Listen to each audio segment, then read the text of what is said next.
kayo? Okay lang. Eh, parang sa tatay, yung kabataan ito, kagwapuhan to tayo. Nung kabataan mo tayo, so, siguro, tisoy mo, no? Medyo koreano din mukha ni tatay, no? Mm.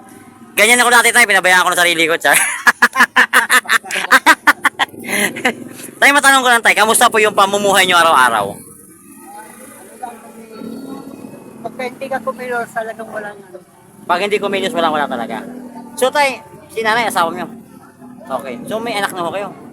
May mga pamilya na rin sila eh. Oh, so kayo na lang itong naghahanap buhay. So, ito yung negosyo nyo, mangga. Iba-iba tatay, iba-iba. Depende sa panahon.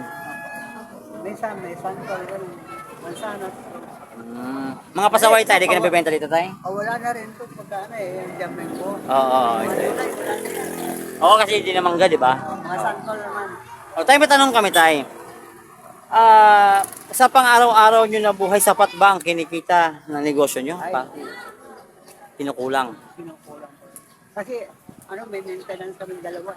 Maintenance, Kaya okay. kung minsan, may hiram kami ng tulong sa KSWD. Aha. Pero at every 3 months lang. Oo, kasi never 3 months kasi hindi SWD. So dito tayo sa local government sa Maynila, may pumapasok ba na unaabot na tulong sa inyo galing sa kanila? Meron din. Ano po yun? Katulad ng ano, yung bigas. Bigas. Minsan, mga groceries, mga delata. Oo. Kanino po galing yun? Kumisan sa ano eh, sa City Hall, Sa Maynila? Oo, kay Mayora. sa Mayora. Oo. Kay ano tayo? Kay Ano, chairman. chairman. Kay ano tayo? Kilala mo ba si Ernest Dionisio? Ako, Oo. Nakakatangka po ba kayo ng tulong galing sa kanya? ay, hindi, Bakit naman ho? Bakit naman? hindi pa naman kami humingi ng tulong. Hindi pa naman kayo may. Pero may nilalapit ba siya dito na proyekto o tulong man lang para sa inyo?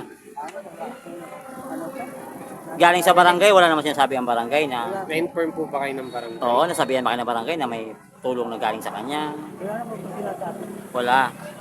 Oo. So, alam nyo ba tay na meron siyang programa actually na nakapokus sa lugar nyo? Oo. So, tinatanong namin kung may nakarating ba Anong programa nito? livelihood. Livelihood program. Oo, ayuda, assistance, financial. assistance. Pili lang po. Pabalik-balik Saka medical yun. assistance. Balik-balik, pili. Pili po, Nay? Paano po nasabing pininay? Kasi, minsan na, pumunta doon yung kasama ko sa simbahan. Saan pumunta, Nay? Saan pumunta? Sa opisina ng Dionisio. Oo. Balik-balik doon, tapos sabi daw, ba't hindi kayo lumabi kay Lumbad? Lumbad na nandyan sa inyo kayo. Sinabi ko sa inyo mismo yung gano'n? Ng sekretary. Sekretary. Dinidinay nila si Ernest. Hindi nila pinapakausap sa kanila. Sino po nung sekretary na kausap nyo, Nay? Hindi naman nagpapakilala. Pero sinabi talaga sa inyo gano'n? Opo. Mahirap na po kasi sabi ko nga na kami dito sa politika. Parang natasakal kami sa politika dito. Actually, Nay, totoo lang po, dapat tayo tinutulungan ng gobyerno. Tama tayo ba? Hindi naman po dapat tayo pinapolitika. Dapat tayo tinutulungan kasi tayo ang naghalal sa kanila. Dapat sila magbigay ng suporta sa ating nangangailangan. Ngayon, ang senior namin citizen. Apo. Hanggang ngayon, sa July pa daw, puro na lang ganun. Ano yung mga senior na mga naka-payroll na tapos namatay, saan mapupunta yung para sa kanila? Hindi naman binibigay. May nag-try po ba kayo mag-follow up ng requirement?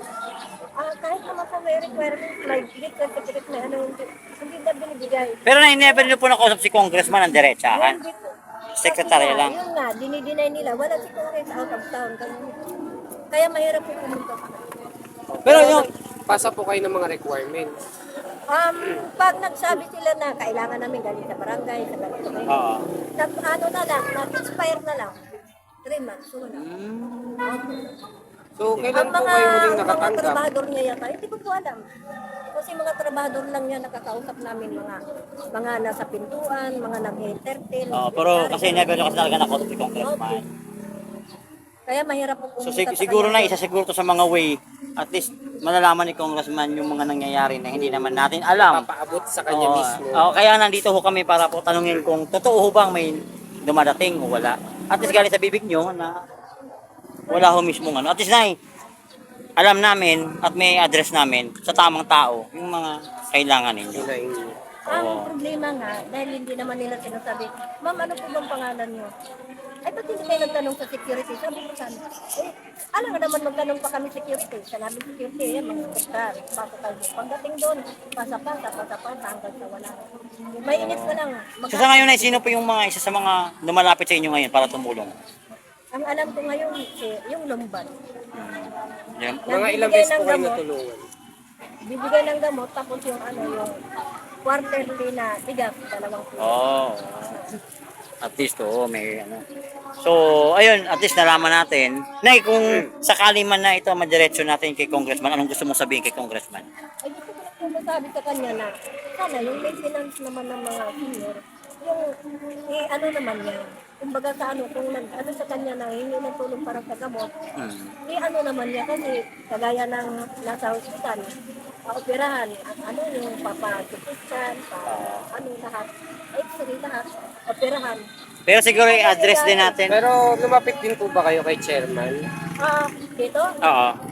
sila, pag lapit sa kanila, indigency lang. Oo, yes. Barangay. Oo, yun lang pong binibigay. Tapos dadalhin kung saan. Oo, Mayor. tapos sa center naman, medical certificate. At saka, yun nga, yung mga reseta. Pagdating sa reseta sa kanila. So siguro sa atin sa akin na no, di ko alam kung ano yung totoong istorya doon sa opisina, pero sa akin siguro hindi alam ni Congressman, baka pwedeng mangyari hindi alam ni Congressman.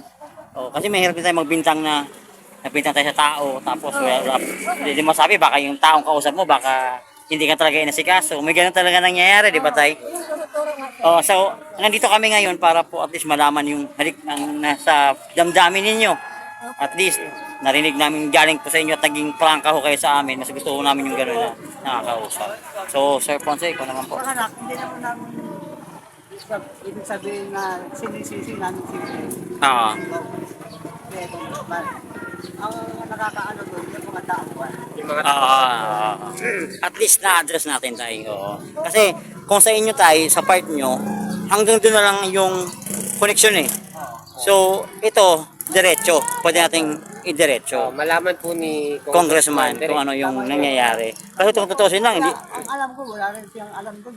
yun, hindi naman siguro gawin ng isang congressman to kung ano. So tay, thank you sa thank you sa magandang usapan. Salamat po sa pagiging diretso. Yun po yung gustong-gusto namin marinig. Gusto ko lang po makarating sa kanya na pabigyan naman kami ng yung kagaya ng sa maintenance kasi ang mahal po ng gamot ko 151 isa. Isa. Opo. So sa isang araw, ilan inom kayo? 2 beses po. Diyos ko na eh. Opo. Nandyan sa akin, nasa akin yung reseta. Ngayon, sabi ko nga, kung mabigyan niya talaga kami ng tulong, ito nga po, 400 lang pinagmulan ko rito. Oo. Pinagtyaga ko lang po kahit nilalagnas ako, puntan. Para makumita lang. Para kumita lang. Mayroon lang po parang kitabot, para sa basic. Hanggang doon lang po, pero kasi ang mahal talaga po ng gamot ko. Yun sana gusto ko makarating sa kay Congress. Ito para mabawasan yung problema. Opo. Oo, ayun, maraming salamat. May kitatanong pa po si Sir Ponce inyo. Ay, kilala niyo po ba si Isko? Si Kung Isko, Morena po. kilala niyo po ba? Tumulong. Opo.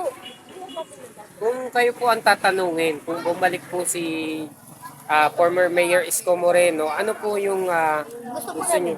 Saan I babalik mean- pa rin? Kasi ang ayuda dati, ba? I mean, saan po? Mayor, Senator, or President? Para sa amin po, mayor na lang. Hindi kaya senator. Kumbaga sa hindi pa hinog si ano eh. Sa presidente, wag na muna tayo. Sa mayor na lang sa kasinatan. Pero yung term, yung during his term, maganda naman po ang naging pamamalakad niya. Nagustuhan niyo naman po ba? Pamamalakad ka ngayon, hindi lang po namin talaga gusto yun. Kagaya nung nakaraang buwan, nangako sila na mag-biometric daw mga senior. Sino po, Nay? Sabi niya, Sino po na? Mayora. Si Mayora, nangako. Okay. Ang mga senior nandoon, nakatingga. Nakanganga, naghintay, wala. Hanggang ngayon, walang response po ano nangyari. So mas nagustuhan niyo yung ginawa ni Orme noon? Sa dati ay gusto namin. Kasi, pag sinabi niya, ginagawa. Bilis kilos na Ha? Bilis kilos. Oo. Oo. Pero gusto mo yung box na yan. Gusto mo yung box. Tayo, maraming salamat. Ayan, salamat po sa time ninyo. Lorenzo Magora. Lorenzo Magora, Marivic Magora. Anong unit po kayo? Building 24, unit 11, ay 122. 122. Opo, yan lang kami sa baba. Okay. Maraming salamat.